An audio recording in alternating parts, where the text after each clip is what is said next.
Welcome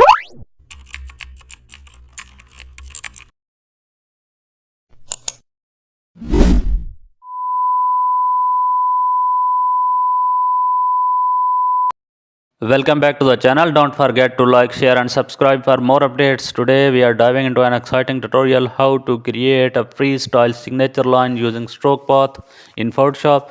Start with the pen tool and draw your signature curve. Choose a thin calligraphy brush for a handwritten feel. Reduce brush spacing for smooth ink flow.